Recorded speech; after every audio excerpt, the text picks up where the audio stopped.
Good morning, Trinity Church. The keen-eyed among us may already have noted from the gospel citation in your worship booklet, and you might turn to that gospel lesson now a page further back than on a usual Sunday. The keen-eyed might have noticed that the lectionary appointment omits 7.5 verses from the 15th chapter of Luke. Despite the absence of an ellipsis, those missing verses begin after the prompt in the third sentence. So Jesus told them this parable. In the unedited chapter, 2 short stories then follow as an introduction to the longer prodigal son narrative, and you will know these shorter pieces as well as you know the longer tale we just heard.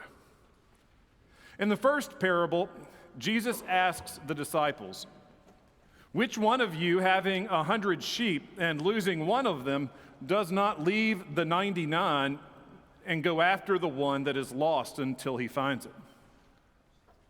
Having been cast as the shepherds, the disciples listen as Jesus continues. When he has found it, he lays it on his shoulders and rejoices. And when he comes home, he calls together his friends and neighbors, saying to them, "Rejoice with me, for I have found my sheep that was lost." Jesus explains, "Just so I tell you, there will be more joy in heaven over one sinner who repents than over 99 righteous who need no repentance." Immediately following, Jesus builds on this momentum. "Or what woman, having 10 silver coins, if she loses one of them, does not light a lamp, sweep the house, and search carefully until she finds it? Once more, having been cast as those who seek what is lost, the disciples listen as Jesus explains, when she has found it, she calls together her friends and neighbors, saying, 'Rejoice with me, for I have found the coin that I had lost.' And Jesus reiterates, 'Just so I tell you, there is joy in the presence of the angels of God over one sinner who repents.'" In each of these stories, Jesus draws the hearer's attention to the one who seeks rather than the one who is lost, or really to any other character in the story for that matter. However, and as we've learned over the years, Jesus proves tricky. And rather than establishing a pattern with these first 2 parables, he's setting up a punchline. As the series of teaching continues, we intuitively cast ourselves as the generous father then in the prodigal son, just as Jesus had invited us to cast ourselves as the shepherd and the searching woman. Further, through the first 23 verses, let us eat and celebrate. "For their son of mine was dead and is alive again. He was lost and is found." In verse 24, this more developed narrative fits neatly in the pattern of the lost sheep and the lost coin. But then comes the pivot to a new challenge. Now his elder son was in the field, and when he came and approached the house, he heard music and dancing. We can feel the trouble rumbling. With this new conflict approaching, consider this family's wayward sheep. Now, as the younger of the 2 boys, he does not enjoy all the advantages of his brother. According to primogeniture, he will receive the dregs of his father's estate, a fact never lost on anyone, whether in the household or in their community. When neighbors or contractors want to curry favor with this family, they cozy themselves to the elder boy, not to the babe. When their dad chooses which of his 2 boys to hop on the tractor and accompany him on a ride to the far side of the field, he takes the eldest and leaves the younger to stay at home with his mother and sisters. Through absolutely no fault of his own, this younger child's identity derives from his junior relationship to his brother. Compare his situation to that of the family's fair-haired child. This oldest son enjoys all the rights, privileges, and assurances of the male firstborn. All that his father has is his, or soon will be. Accordingly, the eldest is always in the know. His father pulls him close and whispers secrets about their lineage and their neighbors for that day when the father will pass away and this boy will be in charge. The eldest has the first choice of seat at every dinner, the first choice of horse on every ride, the first choice of date at every party. And through absolutely no merit of his own, this older boy, he holds all the enviable cards. In this light, revisit the younger son's decision to leave home. You know, maybe he's just sick of taking it from his older sibling. He wants to prove that he can make it. Maybe he wants to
more than integrity.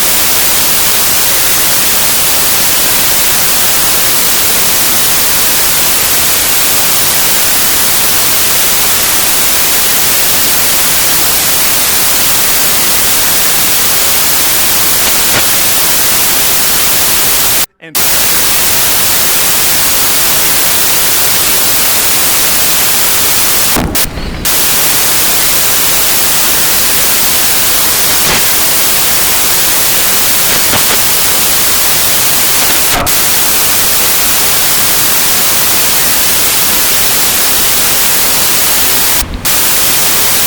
top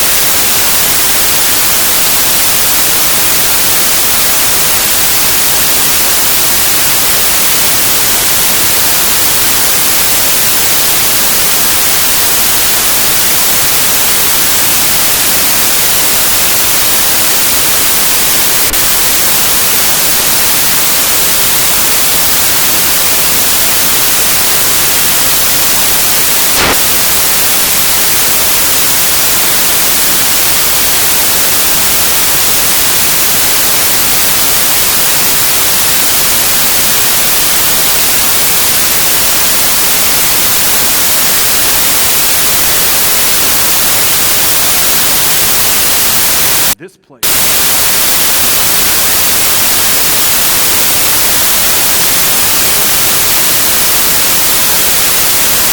Surface.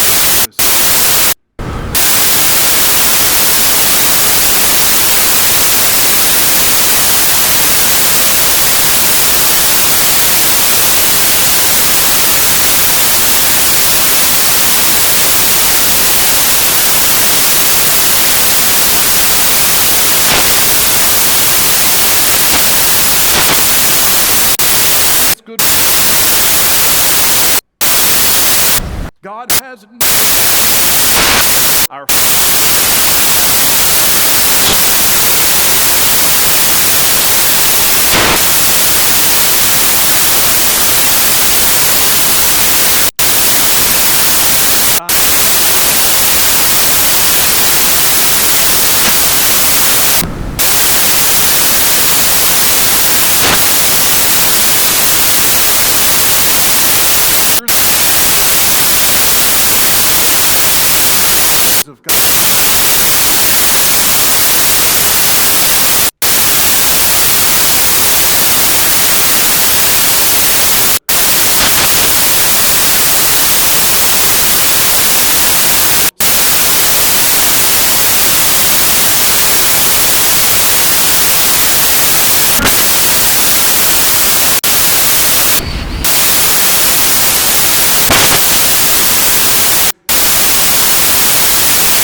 their power more than and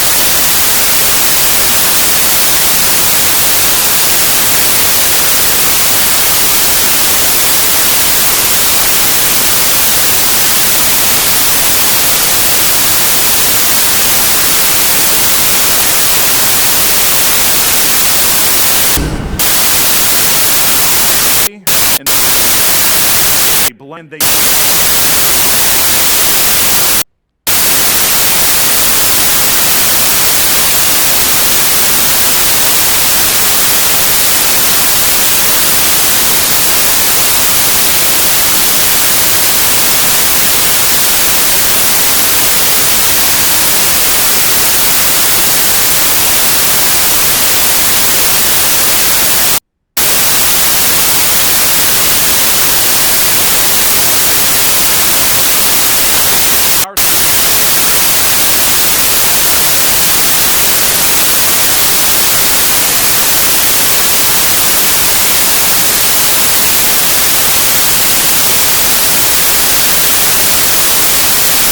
of fire.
Our God